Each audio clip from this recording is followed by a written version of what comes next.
There are moments when a room goes quiet in a way that has nothing to do with sound. The fluorescent lights in Meridian Martial Arts were humming, the same way they always hummed on a Saturday morning. The red punching bags along the wall were the same ones that had been there for years. The clock above the mirror showed 10:47. Everything was exactly the same as it always was. And yet the room had gone quiet in that particular way. Owen Merritt was 44 years old. He wore his dirty blonde hair pulled back, the way he had worn it since leaving the military 12 years ago. A habit that had outlasted a marriage and 2 career changes and more difficult mornings than he cared to count. He was standing in the center of that quiet room in his work clothes. Gray short-sleeved shirt, canvas apron from the diner 2 blocks away where he had been working the breakfast shift since 6 that morning. And he was looking at the floor with the patience of a man who has learned that not every situation requires him to look up his daughter. Ellie was behind him. She was 6 years old, small for her age, with her mother's fair hair and her father's steadiness, and she was holding her brown teddy bear with both arms the way she always did when she was uncertain about something, but had decided not to say so. Yet they had come to Meridian for a simple reason. Ellie had been asking for months to try a martial arts class. Owen had finally saved enough from the diner shifts to afford the enrollment fee, and he had looked up the schedule and brought her here on his one morning off, and they had arrived to find the Saturday beginner class full. The instructor had been apologetic but firm. The next available spot would be in 3 weeks. Owen had said that was fine and thanked her, and turned to go. And that was when the twins had spoken. There were 2 of them, both women, both somewhere in their early to mid-40s, both blonde, both wearing white GI uniforms with black belts. The real kind, worn and knotted the way belts get after years of actual use, not the decorative kind. They were clearly the senior instructors. The one on the left had a quality of stillness about her, the kind that comes from long practice. The one on the right was the one who had spoken. She had said, to no one in particular but clearly to Owen, that the class was not actually full. There was 1 spot remaining that had not been listed online yet, but it was for a child whose parent was willing to participate in an adult demonstration session first. As a kind of community engagement the studio was piloting. Owen had turned back. He had looked at her. He had the look of a man with considerable experience of situations that are not quite what they are presented as being. He said, "What kind of demonstration?" The woman said. "A sparring session, just light contact to show the children in the morning class what adult technique looks like." She said it pleasantly. Her sister, the quieter one, said nothing, but was watching Owen with a quality of attention that was specific and technical in a way that went beyond casual interest. Owen looked at them. He looked at their belts. He looked at the 2 large men in white shirts and dark ties standing near the wall, who had arrived with the twins, and who had the particular posture of people who are employed specifically to stand near someone important. He looked at Ellie, who was looking at the mat, and then up at him. He understood the situation well enough. These were women who were accustomed to a certain kind of result when they issued this kind of invitation to a certain kind of man. He understood what they expected. He said, "I am not dressed for it." The woman who had spoken said, "We have spare gear," he said. "I have not trained in a while." She said, "That is perfectly fine. This is just a demonstration." He said it one more time, quietly and without drama. "I am not dressed for it." She looked at him. He looked at her. Ellie looked at both of them, and then tightened her arms around the bear. Then Ellie said, in the direct way of 6-year-olds who have assessed a situation and reached a conclusion, "Are they trying to embarrass you, Daddy?" The room went very still, not the polite still of people pretending not to listen, the actual still of people who have stopped pretending. The woman who had spoken looked at Ellie with an expression that moved through several things in quick succession. Surprise, and then something that was not quite shame, but was in the neighborhood of it, and then something else that was harder to name. Her sister, the quieter one, made a small sound that might have been a laugh that she stopped before it fully arrived. Owen crouched down to Ellie's level. He said, quietly and just to her, "No, sweetheart, they are testing something they do that sometimes." Ellie said, "Why?" He said, "Because they are trying to figure out what kind of person I am." Ellie considered this. She said, Why don't they just ask you? He said, That is a very good question. He straightened up. He looked at the woman who had spoken. He said, My name is Owen Merritt. I did 2 tours in the Army, and 8 years after that in private security work I have trained in Krav Maga and Brazilian Jiu-Jitsu. And I have a moderate background in traditional karate. I have not trained formally in 4 years because I work 2 jobs and I am raising my daughter alone, and there is not always time. He paused. My daughter wants to learn martial arts. I saved 3 months to pay for this class. That is why we are here. He said it without heat. He said it the way a man states facts he is not ashamed of and is not performing for anyone. The room stayed quiet. The quieter sister stepped forward. She said, My name is Catherine Aldridge. She gestured to her twin. This is my sister Pamela. We own this studio and 17 others. She said it without preamble, the way her sister had issued the invitation. Directly and without decoration, she said, Pamela made a poor choice just now. She knows it. Pamela looked at her sister. Then she looked at Owen. She said, Yes, I did. I apologize. Owen nodded. He accepted it in the same way she offered it, directly, without making more of it than it was. Catherine said, The class does have 1 remaining spot. It is yours if you want it. No conditions. Owen looked at Ellie.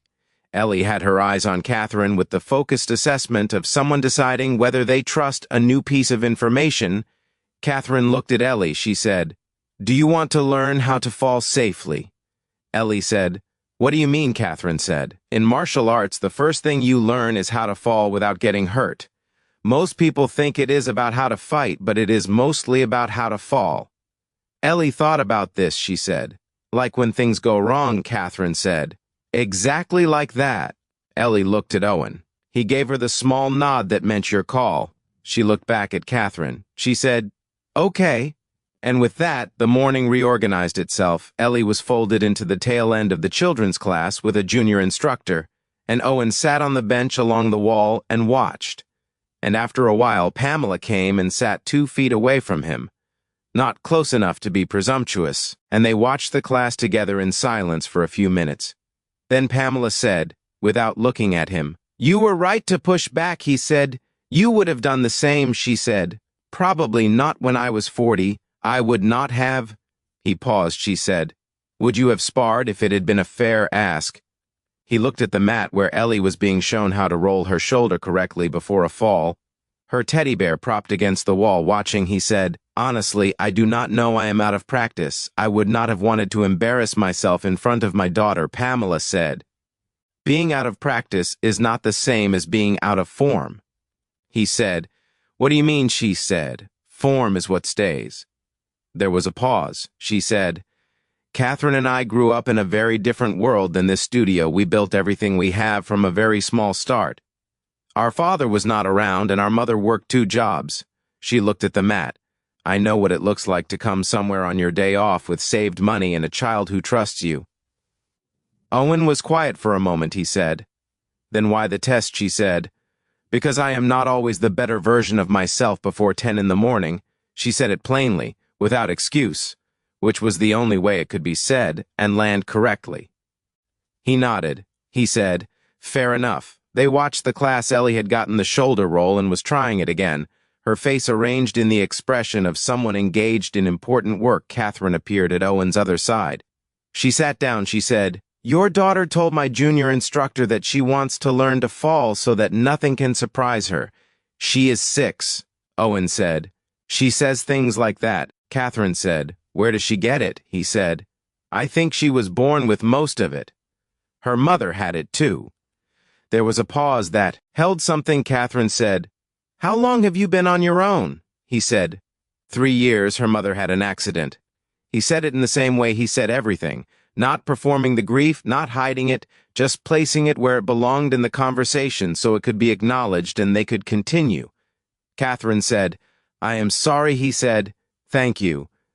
They watched Ellie execute a proper shoulder roll for the first time and look up immediately to find Owen in the room, the way children always look for their person first when they do something new.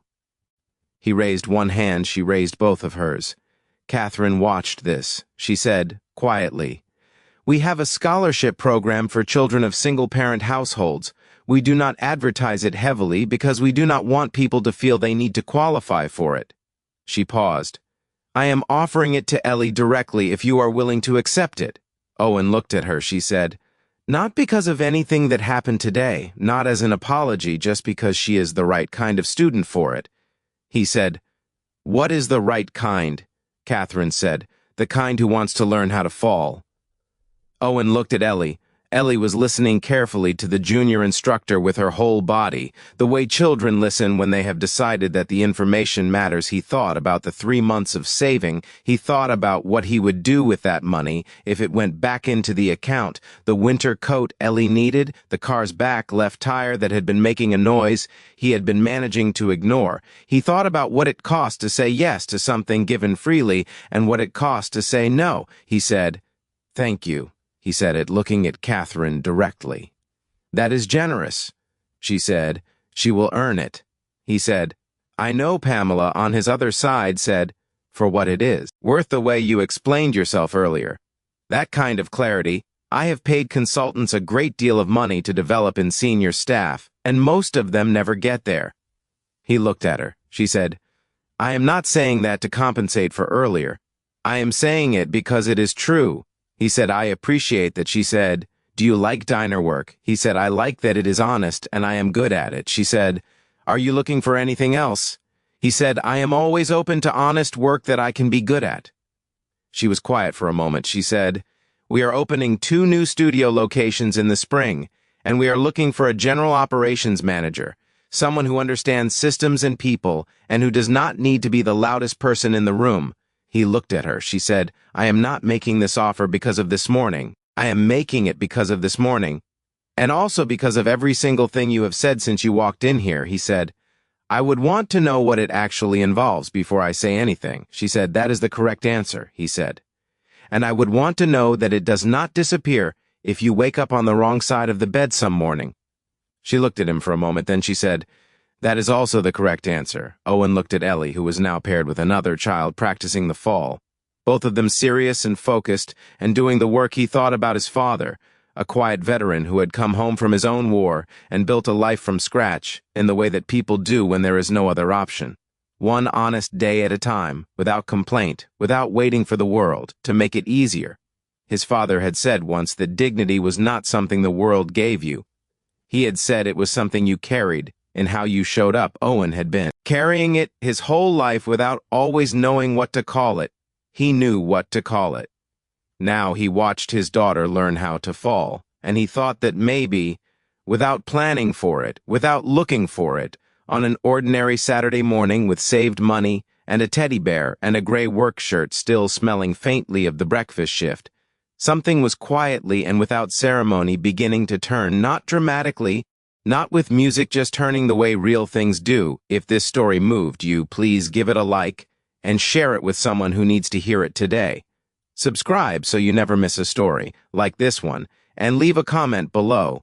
Tell us about a moment when you showed up as yourself, and it turned out to be exactly enough. We read every single one.